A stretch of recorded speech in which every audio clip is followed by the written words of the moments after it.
चाचा ने ऐसे दी सीख। एक लड़का अपने परिवार के साथ रहता था। उसके पिता जौहरी थे। एक दिन उसके पिता बीमार पड़ गए। धीरे धीरे उनकी हालत बिगड़ती गई और अंत में उनका निधन हो गया। पिता के निधन के बाद परिवार पर आर्थिक संकट आ गया। ऐसे में मां ने घर चलाने के लिए बेटे को अपना एक कीमती हार दिया और कहा कि इसे अपने चाचा की दुकान पर दिखा देना, वे भी एक जौहरी है। इसे बेचकर जो पैसे मिलेंगे वह ले आना। लड़के ने अपने चाचा को जब यह हार दिखाया तो चाचा ने हार को अच्छे से देखा और कहा कि अभी बाजार बहुत मंदा है, इसे थोड़ा रुककर बेचना तो अच्छे दाम मिल जाएंगे। फिलहाल तो तुम मेरी दुकान पर नौकरी कर लो, वैसे भी मुझे एक भरोसेमंद लड़के की जरूरत है।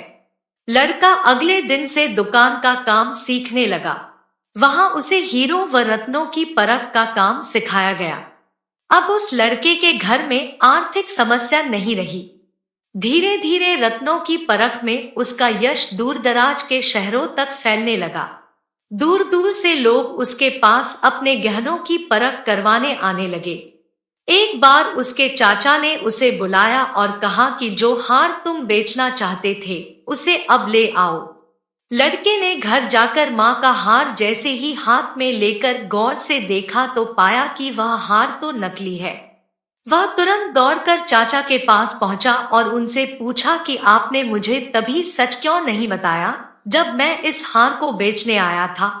इस पर चाचा ने कहा कि अगर मैं तुम्हें उस समय सच बताता तो तुम्हें लगता कि संकट की घड़ी में चाचा भी तुम्हारे कीमती हार को नकली बता रहे हैं और तुम्हें मुझ पर यकीन नहीं होता। लेकिन आज जब तुम्हें खुद ही गहनों को परखने का ज्ञान हो गया है तो अब तुम खुद असली नकली की पहचान कर सकते हो। दोस्तों, कभी सोचा है कि कई बार हमारी जिंदगी में भी ऐसा ही होता है, जब कम ज्ञान और गलत धारणाओं के कारण हम सही चीज को भी गलत मान लेते हैं। कई बातों पर भरोसा ही नहीं कर पाते कि वे सही भी हो सकती हैं।